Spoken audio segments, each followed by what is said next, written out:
नमस्कार बच्चों। आज के इस एपिसोड में इस वीडियो में हम क्या बात करेंगे, हम बात करने वाले हैं class 9th SST social science की और डिस्कस करेंगे हम class 9th SST social science के मिड टर्म एग्जाम के सैंपल क्वेश्चन पेपर को। ये जो आपका मिड टर्म का एग्जाम है, इसको आप हाफ ईयरली एग्जाम भी कह सकते हो, इसको आप टर्म 1 या फर्स्ट टर्म का एग्जाम भी कह सकते हो। हालांकि ये जो टर्म 1 का एग्जाम है, ये कोविड पीरियड के जो टर्म 1 के एग्जाम है उससे टोटली डिफरेंट रहेगा। दो बड़ी डिफरेंस है। पहला तो ये कि जो कोविड पीरियड था उस दौरान जो आपका टर्म 1 का एग्जाम हुआ था उसमें टोटली जितने भी क्वेश्चंस थे वो एमसीक्यूज थे, यानी कि वो एग्जाम एमसीक्यू बेस्ड एग्जाम था। अब जो एग्जाम रहेगा आपका, अब रहेगा या नेक्स्ट ईयर जो एग्जाम रहेगा, टर्म 1 का एग्जाम रहेगा, तो ऐसा कुछ नहीं रहने वाला, यानी कि उसमें टोटली सभी क्वेश्चंस आपके एमसीक्यूज नहीं रहेंगे। ओके, एक चेंज तो ये आ गया, यानी कि पैटर्न में चेंज है। सेकेंड चेंज ये है कि जो कोविड पीरियड था उस वक्त जो टर्म 1 का एग्जाम आया उसमें जितना सिलेबस आपने कर लिया दैट्स ऑल, खत्म, यानी कि उसको आप साइड में रख सकते थे। वो सिलेबस रिपीट नहीं हुआ था टर्म 2 में। इस बार क्या है कि सीबीएसई वापस दोबारा से लौट आई है, किसके ऊपर, जो एनुअल सिस्टम है उसकी तरफ आ गई है। इसका मतलब ये कि टर्म 1 का जो सिलेबस है उसको आप साइड में नहीं रख सकते। टर्म 1 को अच्छे से दीजिए, उसके बाद भी आपको उस सिलेबस के साथ जाना है, क्योंकि आपका जो एनुअल एग्जाम रहेगा उसमें ये सिलेबस रिपीट होने वाला है। ओके, यानी कि दोनों तरीके से चेंज आ रहे हैं। एक तो ये कि आपका पैटर्न चेंज हो रहा है, तो आपकी प्लानिंग, आपकी स्ट्रेटजी, आपकी तैयारी वो थोड़ा अलग तरीके से होगी। दूसरा ये कि आपको ये भी ध्यान में रखना है कि एनुअल एग्जाम में ये सिलेबस आने वाला है, तो उसको आप बिल्कुल साइडलाइन में नहीं लगा सकते। क्लियर। उसके बाद अगर हम बात करें कि ये जो मिड टर्म का एग्जाम होने वाला है, उससे पहले आप सैंपल क्वेश्चन पेपर क्यों देख रहे हो भाई, इससे क्या होगा? कुछ एडवांटेज बेनिफिट मिलता है, काफ़ी सारे एडवांटेज मिलते हैं। एक तो ये कि आपकी जो तैयारी होती है, प्रिपरेशन जो होती है, उसको ये नेक्स्ट लेवल पर लेकर के जाता है। आपको एक तो मोटे तौर पे आइडिया हो जाता है कि किस टाइप के क्वेश्चंस रहेंगे, उनका लेवल क्या रहने वाला है, जो क्वेश्चंस रहेंगे उनकी लैंग्वेज क्या रहेगी, क्वेश्चन पेपर का पैटर्न क्या रहेगा, यानी कि एक ब्लूप्रिंट का भी आइडिया हो जाता है कि इस टाइप का आपका एग्जाम आने वाला है। क्लियर। इसके साथ साथ आपको कॉन्फिडेंस भी देता है। काफ़ी सारे क्वेश्चंस ऐसे होंगे जिन पे आप यहाँ पे अटकोगे कि भाई ये तो मैं ठीक से नहीं कर पाई या नहीं कर पाया, तो आपको आइडिया लगेगा कि भाई इस टॉपिक के ऊपर मुझे थोड़ा सा फोकस करना है। और जब फोकस करते हो उसके बाद या फिर आपको सारे क्वेश्चंस ठीक से आते हैं तो कॉन्फिडेंस अलग लेवल पे लेकर के जाता है। जब कॉन्फिडेंस आएगा तो पॉजिटिव वाइब्स भी आएगी, पॉजिटिव वाइब्स आएगी तो अच्छा लगेगा, तो हम और ज़्यादा अच्छे तरीके से फोकस कर पाएंगे। इसके साथ साथ जो 9th क्लास है उसकी सोशल साइंस सबसे इंपॉर्टेंट होती है। अगर आपका NTSC का टारगेट है नेक्स्ट ईयर का, तो उसकी तैयारी अभी से कीजिए, तो सोशल साइंस को थोड़ा और ज़्यादा सीरियसली लेकर के चलिए। तो चलिए शुरुआत करते हैं हम आज के इस वीडियो की, इस एपिसोड की। इस क्वेश्चन पेपर को हम डिस्कस करेंगे। KVS Delhi cantt mid term का ये एग्जाम है आपका, क्लास 9th है, सोशल साइंस आपका सब्जेक्ट है। टाइम आपका 3 आवर्स का रहेगा। टोटल मार्क्स आपके मैक्सिमम मार्क्स हैं वो 80 रहने वाले हैं। ओके, जनरल इंस्ट्रक्शंस यहाँ पर दिए गए। इंस्ट्रक्शंस क्या है उनको हम रीड कर लेते हैं। इंस्ट्रक्शंस यहाँ पे दिए गए, the question paper has 40 questions in all. Total 40 question रहेंगे यहाँ पे। ओके, उसको कम ज़्यादा भी किए जा सकते हैं, 40 क्वेश्चन नहीं रहेंगे। मैंने थोड़ा सा इसमें एडिट कर दिया कि 34 क्वेश्चन हो जाएंगे। ओके, जो पार्ट्स दिए गए थे उनको अलग अलग दिया गया था, लेकिन मैंने उनको चेंज कर दिया है, तो टोटल 34 क्वेश्चन रहेंगे। यहाँ पे मैं चेंज नहीं कर पाया हूँ। उसके बाद है इंडिकेटेड जो मार्क्स है वो इस सेक्शन या क्वेश्चन के आगे मेंशन किया गया, और सेक्शन के आगे की बजाय यहाँ पर भी मेंशन किया गया कि क्वेश्चन नंबर 1 to 10 MCQs रहेंगे, 11 to 20 है वो very short answer type question रहेंगे, 1 वर्ड या 1 सेंटेंस में आपको आंसर देना है। क्वेश्चन नंबर 21 to 28 है वो 3 मार्क का रहेंगे। 29 to 33 जो क्वेश्चन है वो आपके 5 मार्क का रहेंगे। क्वेश्चन नंबर 34 है ये आपका 5 मार्क्स का रहेगा। क्लियर, यानी कि टोटल जो क्वेश्चन है वो 34 रहेंगे। सबसे पहले हम सेक्शन ए की बात करते हैं। यहाँ पे क्वेश्चन दिए गए हैं आपके MCQs और very short answer type questions. तो यहाँ पे फर्स्ट क्वेश्चन है, उसको देखिए, हिंदी मीडियम के स्टूडेंट्स है वो भी कैरी ऑन कर सकते हैं भाई, हिंदी में भी मैं आपको बता रहा हूँ, ठीक से बता रहा हूँ। ओके, और सेपरेट वीडियो भी हम ले आएंगे, इसी क्वेश्चन पेपर को हम हिंदी में लेकर के आएंगे। क्लियर, तो अगर आपको ठीक से समझ में आता हो तो आप कैरी ऑन कर सकते हो। तो यहाँ पे फर्स्ट हमें क्वेश्चन दिया गया है। फर्स्ट क्वेश्चन है हमारा, which of the following state और UT does not share border with Pakistan. इसमें से कौन सा स्टेट या यूटी है जिसकी पाकिस्तान के साथ बॉर्डर नहीं लगती? तो इसमें जम्मू कश्मीर हमें फर्स्ट ऑप्शन दिया गया है, सेकंड पंजाब, थर्ड दिया गया हिमाचल प्रदेश, फोर्थ दिया गया राजस्थान। तो करेक्ट आंसर हमारा सी हो जाएगा। हिमाचल की HP की जो बाउंड्री है, बॉर्डर है, वो पाकिस्तान के साथ नहीं लगती है। उसके बाद सेकंड क्वेश्चन दिया गया, the Tropic of Cancer does not pass through. Tropic of Cancer किस स्टेट से होकर के नहीं जाती है? राजस्थान, छत्तीसगढ़, उड़ीसा, त्रिपुरा। 4 ऑप्शन दिए गए। देखिए इसका मैंने एक शॉर्टकट फॉर्मूला बताया था जब हमने chapter wise most important question discuss किए थे। आप सभी को पता है कि सोशल साइंस के जितने भी चैप्टर हैं उन सभी चैप्टर के हिंदी और इंग्लिश में सेपरेटली हम मोस्ट इंपॉर्टेंट क्वेश्चंस की सीरीज लेकर के आए। तो वहाँ पे हमने डिस्कस किया था कि कैसे याद रख सकते हो। एक सिंपल सी लाइन है, मित्र पर गमछा झाड़, मित्र पर गमछा, गमछा समझते हो ना, एक कपड़ा होता है, गमछा झाड़, ठीक। तो ये हमने लिख दिया। इसमें वो 8 राज्यों के नाम है, 8 स्टेट्स के नेम है जहाँ से होकर के ट्रॉफी ऑफ कैंसर जाती है। जैसे मी से मिजोरम हो गया, त्रै से त्रिपुरा हो गया, पै से पश्चिम बंगाल वेस्ट बंगाल हो गया, रै से राजस्थान हो गया, गै से गुजरात हो गया, मै से मध्य प्रदेश हो गया, छ से छत्तीसगढ़ हो गया, झाड़ से झारखंड हो गया। अब देखिए इसमें उड़ीसा नहीं आया, तो Orissa will be the correct answer. Okay, C आपका करेक्ट आंसर रहेगा, फर्स्ट में भी और सेकेंड में भी। उसके बाद थर्ड दिया गया, what is meant by the term constituency. Constituency का मतलब क्या होता है, ये कॉन्स्टिट्यूएंसी क्या होती है जहाँ से इलेक्शन लड़े जाते हैं। तो इसमें जो करेक्ट आपका आंसर रहेगा वो बी रहेगा। बी करेक्ट आंसर क्या है कि a particular area from where voters elect a representative to the Lok Sabha और विधानसभा। जैसे आप सुनते हो ना कि यहाँ लोकसभा सीट है, क्लियर, तो वो क्या है, वो कॉन्स्टिट्यूएंसी है। ओके, ऐसी जो विधानसभा सीट होती है वहाँ से विधायक चुनते हैं आपके पेरेंट्स, तो वो क्या है, वो भी कॉन्स्टिट्यूएंसी है, क्लियर। तो वहाँ से एक विधायक या फिर एक एमपी या एक एमएलए को चुना जाता है जिसको सबसे ज़्यादा वोट मिलते हैं, तो उसको बोलते हैं कॉन्स्टिट्यूएंसी। ये क्या होती है, इसको आप अगर डिफाइन करना चाहो डिफाइन भी कर सकते हो कि for the purpose of the election any state कह लीजिए या फिर यूटी कह लीजिए, that is divide into the some parts, कुछ पार्ट्स में डिवाइड किया जाता है इलेक्शन के पर्पज से, उसको बोलते हैं कॉन्स्टिट्यूएंसी, क्लियर। तो ये आपका बी करेक्ट आंसर हो जाएगा। उसके बाद फोर्थ क्वेश्चन दिया गया, फोर्थ क्वेश्चन है ईवीएम स्टैंड्स फॉर। ईवीएम क्या होती है, इलेक्ट्रॉनिक वोटिंग मशीन्स होती है जिनका यूज़ किया जाता है आजकल, ठीक, वोटिंग के लिए।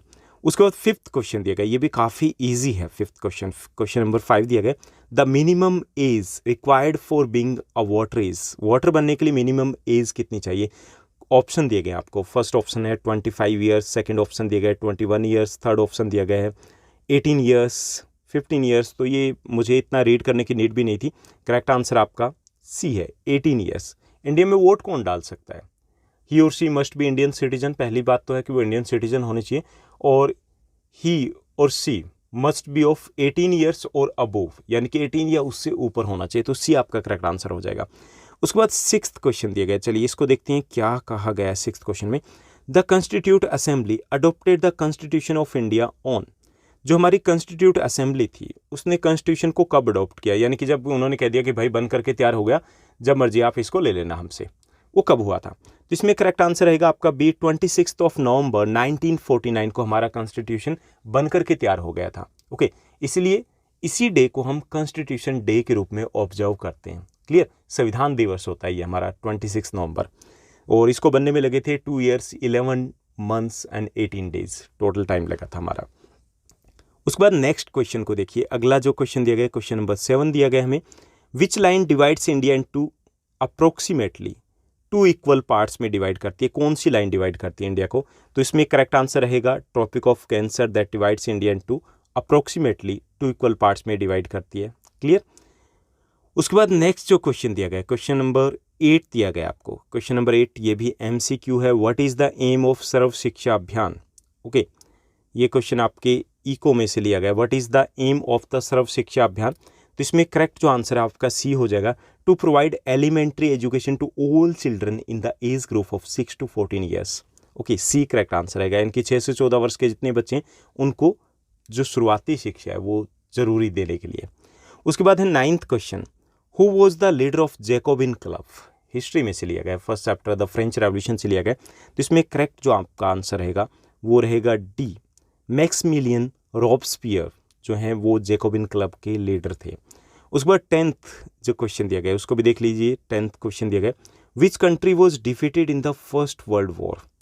फर्स्ट वर्ल्ड वॉर में कौन सी कंट्री है जिसकी हार हुई थी इनमें से। तो इसमें करेक्ट आंसर आपका बी हो जाएगा, जर्मनी है, उसकी हार होती है, बुरी तरीके से हार होती है, ठीक। उसके बाद सेकंड सेगमेंट आ गया, सेक्शन ए का ही दूसरा पार्ट है। यहाँ पे दिए गए क्वेश्चन नंबर 11 to 20 और ये हमारे very short answer type question दिए गए, क्लियर।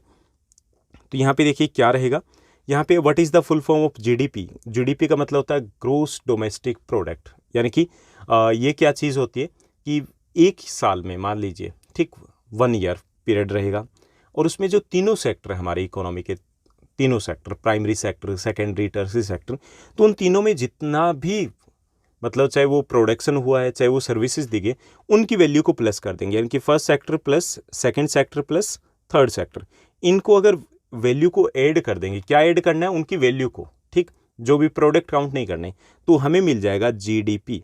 जितनी कंट्री की इकोनॉमी बड़ी होगी उतनी जीडीपी बड़ी होगी, यानी कि जितनी जीडीपी बड़ी होगी कंट्री की इकोनॉमी बड़ी होगी, तो ये जीडीपी है, क्लियर। उसके बाद है ANC stands for African national Congress, ये आपका करेक्ट आंसर रहेगा। 13th क्वेश्चन है, क्वेश्चन नंबर 13 है, when was Nelson Mandela released from jail, तो ये जेल से रिलीज हुए थे 1994 में, ओके, ईयर ही मेंशन करना है 1994, क्लियर। उसके बाद define the enabling act, 1 marker question है तो ज़्यादा कुछ नहीं करना। इनेबलिंग एक्ट है that was enacted bye Hitler, Hitler इसको लेकर के आते हैं, and he become the absolute dictator of the country after that. Enabling act के द्वारा सारी जो पावर थी वो अपने हाथ में ले ली और डिक्टेटर बन जाते हैं Hitler, okay. He taken away the freedom from the citizen, citizen से फ्रीडम ले लेते हैं। इसके साथ साथ जो हिटलर की पार्टी थी, नाजी पार्टी के अलावा बाकी जितनी भी पॉलिटिकल पार्टीज थी उनके ऊपर बैन लगा दिया जाता था। ये सारी चीज़ें ज़्यादा नहीं लिखने, कुछ एक चीज़ लिख सकती है जो भी आप लिखना चाहो, क्लियर। उसके बाद है व्हाट इज़ डेमोक्रेसी, डेमोक्रेसी क्या होता है, democracy is the rule of the people, okay, लोगों की सरकार होती है। In democracy people can choose there government and people can change their government, choose भी कर सकते हो, चेंज भी कर सकते हैं, वो डेमोक्रेसी है, ओके। ये कैसे भी लिख सकते हो यार, मतलब ये भी लिख सकते हो कि democracy is a type of government in which rulers are elected by the people, जैसे आपको समझ में आए वैसे लिख देना, जो आपको ईजी लगे। उसके बाद 16th क्वेश्चन दिया गया, 16th क्वेश्चन है, how has the opening of the Suez canal helped in reducing India distance from Europe, okay. अब ये देखिए 1 मार्कर में क्वेश्चन दे दिया गया, इतना लेंथी कहाँ बताएंगे, हमें बताना है कि it reduce the distance from Mumbai to London near about 7000 kilometre के आसपास डिस्टेंस कम करती थी, नियर अबाउट लिखना है, क्लियर। डिस्टेंस कम हो गई थी, earlier we had to take the route from the Cape Town या कैप ऑफ गुड होप से होकर के जाना पड़ता था, अब डिस्टेंस कम हो गई तो भाई हेल्पफुल रहा है, ठीक, इतना सा बता दोगे। उसके बाद नेक्स्ट जो क्वेश्चन दिया गया, क्वेश्चन नंबर 17 दिया गया, व्हाट इज़ अपार्थेड, अपार्थेड क्या है, ओके, ये हमें बताना है। तो अपार्थेड वो जे सिस्टम ऑफ रेशियल डिस्क्रिमिनेशन का एक सिस्टम था, and according to that system the people were discriminated on the basis of their colour of skin, यानी कि स्किन के कलर के बेस के आधार पे उनके साथ भेदभाव किया जाता था, उसे अपार्थेड सिस्टम बोलते थे। हिंदी बोलते रंग भेद की नीति थी, कहाँ थी, साउथ अफ्रीका में, क्लियर। उसके बाद नेक्स्ट देखिए, नेक्स्ट क्वेश्चन है, who was the chairman of the constitution drafting committee, यहाँ पे ड्राफ्टिंग कमेटी के चेयरमैन पूछे गए तो वो B.R. अम्बेडकर थे, डॉक्टर B.R. अम्बेडकर। और अगर ये होता कि कॉन्स्टिट्यूशन जो असेंबली है उसके चेयरमैन कौन थे, अगर ये पूछा जाता या प्रेसिडेंट कौन थे, तो वो डॉक्टर राजेंद्र प्रसाद थे, ठीक। तो यहाँ पे ड्राफ्टिंग कमेटी पूछा है तो डॉक्टर B.R. अम्बेडकर है, वो प्रेसिडेंट थे। उसके बाद 19th क्वेश्चन को देखिए, व्हाट इज़ लाइफ एक्सपेक्टेंसी क्या होता है। लाइफ एक्सपेक्टेंसी को सिंपल सी लैंग्वेज में लिखें तो एवरेज एज जो होती है that is the life expectancy. Average age, औसत आयु कितनी होती है, जैसे किसी कंट्री में अगर 65 ईयर्स है, किसी में 70 ईयर्स है, तो it shows the health facilities को शो करता है कि कितनी बेटर मेडिकल फैसिलिटीज है वहाँ पर, क्लियर। उसके बाद 20th क्वेश्चन है, who help the black people in fighting against the racial discrimination, तो इसमें नेल्सन मंडेला हम देंगे कि मेनली तो उन्होंने फाइट किया था। Nelson Mandela under the umbrella of African national Congress, they fought against that apartheid system के खिलाफ उन्होंने संघर्ष उठाया था। जैसे गांधी जी ने कहा था कि अंग्रेजों भारत छोड़ो, ऐसे ही उन्होंने कहा था कि भाई ऐसा अब और नहीं चलेगा। ओके, ये हो गए हमारे फर्स्ट 20 क्वेश्चंस। उसके बाद हम सेक्शन बी की बात करेंगे। यहाँ पे दिए गए हमें 3 मार्कर क्वेश्चन, तो चलिए देख लेते हैं 3 मार्कर क्वेश्चन को। तो यहाँ पे क्या कुछ दिया गया, इसमें फर्स्ट क्वेश्चन दिया आपका, देखिए फर्स्ट क्वेश्चन दिया गया, व्हाट इज गिलोटाइन। ओके, ये गिलोटाइन क्या थी, गिलोटाइन या इसको गिलोटिन भी बोल सकते हैं, that is the same thing. ये क्या थी कि दैट वाज एन इंस्ट्रूमेंट, एक इंस्ट्रूमेंट था, and that was used to beheaded the people, कि लोगों को सर को कलम करने के लिए इसको यूज़ किया जाता था। यानी कि इस टाइप से एक चीज़ें लगी होती थी, उसके ऊपर इस टाइप से बना होता था, यहाँ पे लेटाया और गर्दन धड़ से अलग, इस टाइप से एक डायग्राम बना सकते हो। आप कर सकते हो कि that was quite popular, become popular at the time of the reign of terror में इसको यूज़ किया गया था, and that was used to give punishment to the people, लोगों को सज़ा देने के लिए इसका यूज़ किया जाता था। And through the use of this instrument the people were beheaded यानी कि उनका सर कलम किया जाता था। क्लियर? तो ऐसा कुछ करके बता सकते हो, डायग्राम बना दोगे तो बेटर रहेगा। उसके बाद है where does Andaman Nicobar islands and Lakshadweep islands lie. बस इतना से बताना भाई, Andaman Nicobar island that is in the bay of Bengal and Lakshadweep island that is in the Arabian sea. Diagram बना दोगे तो भाई थोड़ा सा डेड लाइन लिख देना और डायग्राम बना दोगे तो थोड़ा सा और ईजी हो जाएगा। यहाँ से बना दीजिए अंडमान निकोबार आइलैंड, यहाँ पे आपका लक्षद्वीप आइलैंड हो गया। क्लियर? बता करके खेवी की तरह लिख कह सकते हो भाई ये रहा, देख लीजिए। ओके, उसके बाद नेक्स्ट देखिए, नेक्स्ट आपका क्वेश्चन दिया गया describe the peninsular Plato. Peninsular प्लेटो है, थोड़ा सा डायग्राम बना दीजिए कि ये कहाँ पर है, बेटर रहेगा। ओके, जियो के क्वेश्चन में डायग्राम बन जाए तो ज़्यादा बेटर है, किस टाइप से आप थोड़ा सा बना सकते हो कि that is the peninsular plateau. सबसे पहले बताओगे कि that lies in the south of India and it is known as a peninsular plateau. क्यों कहा जाता है it is known as a peninsular plateau? Because it is surrounded by water from three side, तीन side से भाई पानी से घिरा हुआ, इसलिए इसको बोलते हैं प्रायद्वीपीय पठार हिंदी में, यहाँ पे बोलते हैं पेनिनसुलर प्लेटो। उसके बाद आप बताओगे कि it is in triangular shape में है, it is quite rich in minerals, minerals में बहुत रिच है, it is rich in flora and fauna में काफ़ी ज़्यादा रिच है। Okay, and it is very important for ecological balance के लिए बहुत ज़्यादा इंपॉर्टेंट है। Clear? But it is not much suitable for agriculture के लिए, इतना सुटेबल नहीं है। तो ये चीज़ें आप लिख दोगे बस, इतने में हो जाएगा आपका 3 मार्क का। उसके बाद what was the April thesis, इसमें आपको बताना है अप्रैल थीसिस जो 3 डिमांड्स थी लेनिन की, उसे अप्रैल थीसिस कहा गया। डिमांड क्या होते हैं भाई? चुनावी वादे थे उसके, सरकार से कहा कि ये कीजिए और उसके बाद ये भी कह दिया कि अगर ये नहीं करेंगे तो मैं करूँगा। जैसे नेशनलाइजेशन ऑफ बैंक्स हो गया, रीडिस्ट्रीब्यूशन ऑफ लैंड हो गया, यानी कि इस टाइप के प्रोमिसेस किए गए थे। तो वो अप्रैल थीसिस थी, तो उसके बारे में आपको लिखना है। उसके बाद नेक्स्ट जो क्वेश्चन दिया गया, अगले क्वेश्चन को देख लीजिए। How will you explain the term unemployment. भाई अनएम्प्लॉयमेंट बताना है। अनएम्प्लॉयमेंट क्या होता है कि when a person is willing to do work, able to do work, यानी कि एक पर्सन है जो काम करने की योग्य है और काम करना चाहता है, स्टिल ही और she is not getting the work, फिर भी उसको काम नहीं मिल रहा, that is known as the unemployment. उसको हम अनएम्प्लॉयमेंट कहेंगे। थोड़ा लंबा खींचना तो आप इसको अलग अलग टाइप से बता सकते हो कि किस टाइप से सीजनल अनएम्प्लॉयमेंट है, it can be hidden unemployment हो सकता है, एजुकेटेड अनएम्प्लॉयमेंट हो सकता है। तो ये 3 टाइप का मेनली हो सकता है, तो वो आप बता दोगे, ऐड कर दोगे। उसके बाद is banning trade unions a characteristics of the democracy और नॉट। बस पहले आप डेमोक्रेसी को एक्सप्लेन करोगे इसमें कि डेमोक्रेसी क्या होती है, और फिर आप बताओगे कि banning trade unions is not the characteristics of the democracy. Democracy में everyone is free to form its on political party और द यूनियन। डेमोक्रेसी में हर कोई आज़ाद है अपनी भी पॉलिटिकल पार्टी या यूनियन बना सकता है। अगर उसके ऊपर बैन लगाया जा रहा है इट मीन्स दैट ये अनडेमोक्रेटिक डिसीजन है, इतना बताओगे। उसके बाद 27वां क्वेश्चन है when was democracy adopted in south Africa. South Africa में डेमोक्रेसी को कब अडोप्ट किया गया था? तो इसमें दोबारा से भाई एक ही चीज़ को घुमाया जा रहा है कि डेमोक्रेसी को ही बताना पड़ेगा, क्योंकि 3 मार्कर क्वेश्चन है। और कुछ क्या बताओगे आप? डेमोक्रेसी क्या है उसको एक्सप्लेन कर दीजिए, उसके बाद बता दीजिए कि इट वॉज अडोप्टेड 1994 में अडोप्ट किया गया था और it was the end of the racial discrimination के एरा का ये एंड था। Okay, and South Africa was declared as a constitutional republic, democratic republic country, उसको डिक्लेयर कर दिया गया। तो ये चीज़ें ऐड करके आप 3 मार्कर में कन्वर्ट कर लोगे इसको। उसके बाद 28 क्वेश्चन को देखिए। 28 जो क्वेश्चन दिया गया, इसमें दिया गया हमें क्या दिया गया, एक अनसीन एक पैसेज दिया गया, हमें पैराग्राफ दिया गया, उसको रीड करना है, ठीक, और उसी पर बेस्ड कुछ क्वेश्चन दिए गए। क्लियर? क्वेश्चन को देखिए, क्वेश्चन क्या दिए गए, क्वेश्चन यहाँ पे दिए गए कि द ग्रेट और the inner Himalaya is known as, great या इनर हिमालय को क्या कहा जाता है? इसको हिमाद्री भी कहते हैं। Okay, it is also known as the Himadri. Himadri क्यों? इसका मतलब होता है हिम मतलब आइस हो गया ना, और आद्री मीन्स होम हो गया, क्योंकि it always remains snow covered.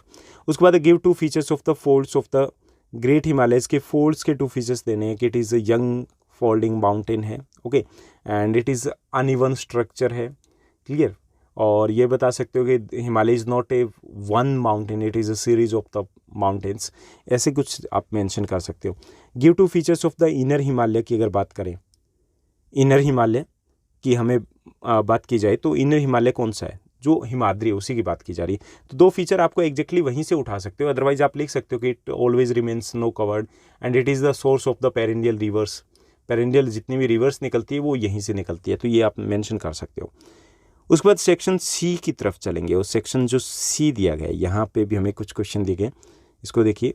Section C में हमें क्वेश्चन दिए गए, 29th जो क्वेश्चन दिया गया है, 29th क्वेश्चन है हमारा, what are peculiar features of Nazi thinking. Nazi thinking के जो फीचर्स है वो हमें बताना है कि Nazi was an ideology and it was the ideology of the Nazi political party and it was also the ideology of the Hitler की भी same ideology थी। According to this ideology the people can't be equal, कि लोग एक बराबर नहीं हो सकते। and according to this ideology Germans Aryans were at the top and अगर हम बात करें Jews they were at the bottom, वो बॉटम के ऊपर थे। Okay, and they believe in the worship of the Hitler की वर्शिप में बिलीव करते थे, they believe in the wars में वो बिलीव करते थे, they wanted to occupy more and more areas like that. तो वो सारी चीज़ें आपको यहाँ पर लिखनी है, तो मैं डिटेल में नहीं जा रहा हूँ, आपको लिखना है, मेंशन करना है। क्वेश्चन नंबर 30 को देखिए, what is the basic aim of the crop production. Okay, what are the requirement for the production. Simple सा चीज़ें हैं भाई, क्रॉप प्रोडक्शन क्यों चाहिए कि we require crop production for the two purpose, first for food and second for the raw material. Okay, दो चीज़ों के लिए चाहिए। उसके बाद ये कि what are the requirements for production, तो ये दो लाइनों में लेकर के फिर बताना कि there are the 4 factors of production. तो इसमें सबसे पहले नेचुरल रिसोर्सेज चाहिए, जैसे कि सॉइल हो गया, वाटर हो गया, एयर हो गया, ये चाहिए। सेकेंड चाहिए लेबर, थर्ड चाहिए physical capital that includes working और फिक्स्ड कैपिटल। ओके, और फोर्थ चाहिए ह्यूमन कैपिटल। तो ये चारों चीज़ें आप लिख दोगे, जो आपका इको का फर्स्ट चैप्टर है उसका फर्स्ट क्वेश्चन ये बनता है। क्लियर।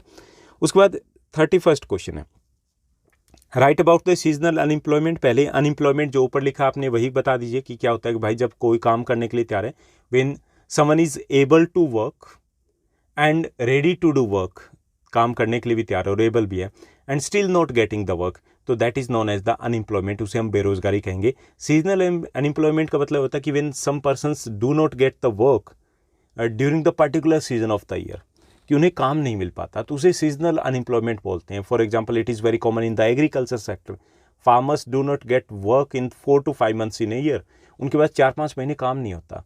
ऐसे ही शहरों में जो कंस्ट्रक्शनल वर्कर होते हैं उनके पास काम नहीं होता, तो that is the seasonal unemployment, इसे बोलते हैं मौसमी बेरोजगारी। एक मौसम ऐसा आता है जिसमें इनके पास काम नहीं होता। तो ये आपको बताना है, थोड़ा सा लंबा खींचेगा, 5 मार्कर क्वेश्चन है। उसके बाद who was General Pervez Musharraf and describe briefly about him. भाई इतना इंपॉर्टेंट नहीं है क्वेश्चन, आने वाला नहीं है। जनरल परवेज मुशर्रफ की अगर बात की जाए तो कौन थे, ही वॉज द डिक्टेटर, कह सकते हैं डिक्टेटर था, मिलिट्री लीडर था, पाकिस्तान के थे, और उसके बारे में बताना है कि किस तरीके से ओवरथ्रोन द डेमोक्रेटिक गवर्नमेंट को ओवरथ्रोन कर दिया था। नवाज शरीफ उस वक्त वहाँ के प्राइम मिनिस्टर थे, and after that he seize the powers, सारी पावर ले ली, and he conducted the referendum को कंडक्ट किया, and he become the president of the country, and he amended the constitution like that. वो सारी चीज़ें आप लिख सकते हो, पूरी कहानी लिख देना। उसके बाद define 18th century French society old regime. तो इसमें फ्रेंच सोसाइटी को आपको बताना है कि at that time the French society was divided to the 3 estates में डिवाइडेड थी, first estate, second estate, third estate. तो बता दो कि भाई फर्स्ट और सेकंड एस्टेट मज़े करते थे, थर्ड एस्टेट है उसमें पीजेंट्स, वर्कर्स, लॉयर्स, आर्टिसंस वो आते थे, एंड दे हैड टू पे all type of the taxes उन्हें देने पड़ते थे, और यही फ्रेंच रेवोल्यूशन का एक कारण था। तो ये कहानी आप लिख दोगे, ये भी आपके हिस्ट्री का पहला ही क्वेश्चन बनता है और बहुत इंपॉर्टेंट है। उसके बाद जो डी सेक्शन आपका दिया गया, डी सेक्शन को देखिए, ये आपका रहेगा मैप वर्क का। क्लियर, किसका रहने वाला है, ये मैप वर्क का रहने वाला है। तो यहाँ पे आपके पॉइंट्स दिए गए, जैसे सिंपल सा रहेगा ये, जियो में से ही रहेगा ये। ओके, लेकिन ऐसा ज़रूरी नहीं कि जियो में से, हिस्ट्री के भी आपके तीनों चैप्टर, फर्स्ट 3 चैप्टर से उसमें से मैप वर्क के पॉइंट है, चाहे वो 2-2, 3-3 पॉइंट हो, ठीक। लेकिन यहाँ से जो दिया गया, जियो से ही दिया गया। द इंडियन डेजर्ट को आपको दिखाना है, जो अगर हम बात करें इसमें शो करने की तो थोड़ा सा हम शो भी कर सकते हैं। क्लियर, तो ये हमारा इस साइड आ गया इंडियन डेजर्ट, उसको दिखाना है। उसके बाद वेस्टर्न घाट को आपको दिखाना है। वेस्टर्न घाट की अगर बात करें हम, साउथ इंडिया में थोड़ा सा चलते हैं, तो यहाँ पे ये वेस्टर्न घाट हो गया, यहाँ पे लक्षद्वीप आइलैंड हो गया, यहाँ पे मन्नार की खाड़ी है, और यहाँ पे पाक स्टेट आ जाता है। पाक स्टेट है जो श्रीलंका और इंडिया को अलग करता है, तो उसको मेंशन करना है। साउदर्न नेबरहुड आइलैंड कंट्री, तो साउदर्न नेबरहुड आइलैंड कंट्री वो हमारी श्रीलंका, उसको मेंशन कर दोगे।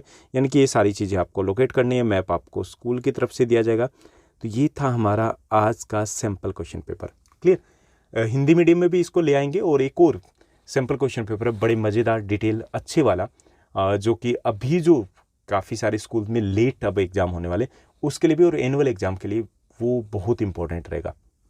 ओके, वो कब मिलेगा, वो सिंपल क्वेश्चन भी, यानी कि एक हिंदी मीडियम का इसका जो मिलेगा वो आपको कल मिलेगा, और जो हिंदी मीडियम का मिलेगा वो मिलेगा 6 अक्टूबर को नियर अबाउट 1:13 के आसपास। क्लियर। तो वीडियो बना हुआ, लेकिन पोस्ट 6 अक्टूबर को करने वाला हूँ, क्योंकि वो सिंपल क्वेश्चन पेपर मुझे मेरे स्कूल में भी देना है। पहले वो सॉल्व कर लें, उसके बाद आपको उसका सॉल्यूशन मिल जाएगा। क्लियर। और इसके अलावा आपको क्या क्या रिक्वायरमेंट है, क्योंकि सोशल साइंस तो हम कंप्लीट कर चुके हैं, फिर भी कोई और रिक्वायरमेंट है, सिंपल क्वेश्चन पेपर ये वो ऐसे कुछ, तो कमेंट करके ज़रूर बताइएगा। और आपका प्यार सपोर्ट मुझे बहुत ज़्यादा चाहिए, और जो छोटे से आप कमेंट करते हो ना, बहुत अच्छा लगता है। Love you all, thank you, bye bye, have a nice day.